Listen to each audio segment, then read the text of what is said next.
Leitura 329, 1 Coríntios, 1 a 4, Projeto 365, 25 de novembro de 2023. 1 Coríntios 1. Começa com Paulo, o apóstolo, dirigindo-se à igreja de Corinto e cumprimentando-os. Ele os reconhece como santificados em Cristo Jesus e os chama a viver em unidade. Paulo expressa gratidão pela graça e pelos dons espirituais concedidos aos coríntios, enfatizando que não lhes falta nenhum dom espiritual enquanto esperam pelo retorno de Jesus Cristo. No entanto, Paulo logo se aprofunda no tratamento das divisões e disputas dentro da igreja de Corinto. Ele menciona que existem facções entre eles, com alguns se alinhando com diferentes líderes, como Paulo, Apolo, Cefas, Pedro e o próprio Cristo. Paulo salienta que esta divisão é contrária à mensagem do Evangelho, pois Cristo deveria ser o foco central, e não os líderes humanos. Paulo enfatiza a simplicidade e o poder da mensagem da cruz.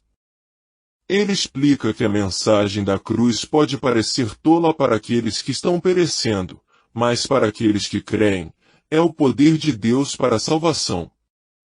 Deus escolheu as coisas loucas do mundo para envergonhar os sábios e as coisas fracas para envergonhar os fortes.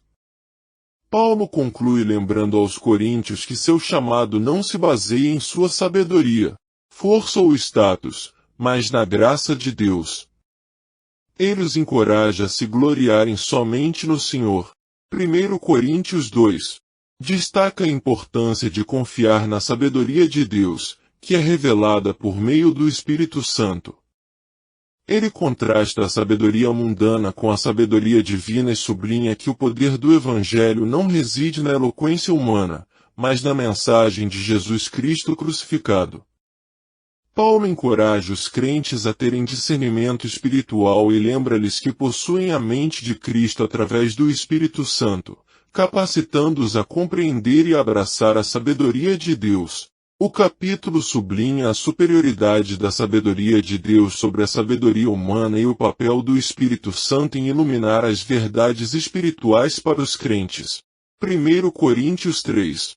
Continua a dirigir-se aos coríntios, admoestando-os pela sua divisão e imaturidade espiritual. Ele explica que teve que lhes dar leite em vez de comida sólida porque eles não estavam prontos para ensinamentos espirituais mais profundos.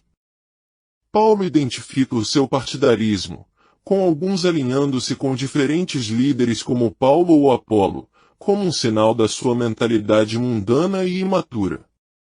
Paulo enfatiza que líderes como ele e Apolo são meramente servos de Deus, e seu papel é construir sobre o fundamento de Cristo. Ele compara os coríntios a um edifício, tendo Cristo como alicerce.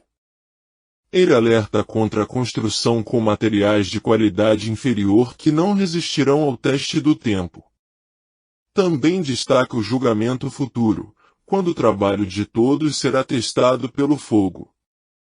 Aqueles cujo trabalho permanecer receberão recompensas, mas aqueles cujo trabalho for queimado sofrerão perdas, embora eles próprios sejam salvos.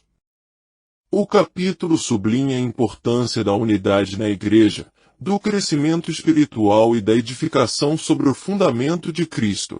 Serve como um lembrete para nos concentrarmos nos aspectos essenciais da fé e não nos deixarmos levar por lealdades humanas divisórias. 1 Coríntios 4. Apresenta a igreja e os ministros do Evangelho, como servos de Jesus. Ele argumenta que não devemos fazer distinção entre um servo de Cristo e outro, isto porque todos são servos de Deus. Apresentando a ele e a Apolo como exemplo, o apóstolo faz uma lista detalhada das adversidades enfrentadas por eles na pregação. Servos de Jesus Cristo. As adversidades do ministério. A visita de Timóteo. O que se requer é que sejam fiéis. Um dos maiores desafios dos ministros cristãos sem dúvida é permanecer fiel, como a Escritura exige que sejamos, e 1 Coríntios 4, 1 a 5. Começar sendo fiel é fácil, difícil é permanecer fiel, no longo prazo. Mas é exatamente sobre isso que o Espírito Santo está conversando conosco neste texto, que sejamos fiéis. Paulo cita uma série de adversidades enfrentadas por ele e por Apolo no desenvolvimento do ministério. Além disso, ele abre o coração e fala sobre os diferentes estilos de vida que os ministros fiéis vivem, e como vivem os cristãos coríntios. Fica claro que a vida de um ministro fiel não é nada fácil, ao contrário do que muitos pensam, é desafiador, arriscado, é realmente perigoso. Todavia, o vocacionado não encontra prazer em outra coisa, senão em anunciar o Evangelho de Jesus e atrair pessoas a Cristo. Porém, se requer de nós fidelidade enquanto cumprimos a missão. Não podemos servir a Jesus com as nossas exigências, precisamos deixar tudo diante dele. Nosso ego, sonhos, anseios, como diz a canção, tudo entregarei, sim, por ti Jesus bendito, tudo deixarei. O desafio do ministro não é começar fiel, mas permanecer, pois, ao longo da jornada não serão poucos os atrativos que se aproximarão com a tentativa de nos seduzir para longe da vontade de Deus. Paulo descreve sua realidade enquanto serve aos coríntios: fome, sede, necessidades de roupas, vítima de brutalidades, sem lugar para morar, muito trabalho para sustentar a si mesmo no ministério, dentre outras coisas.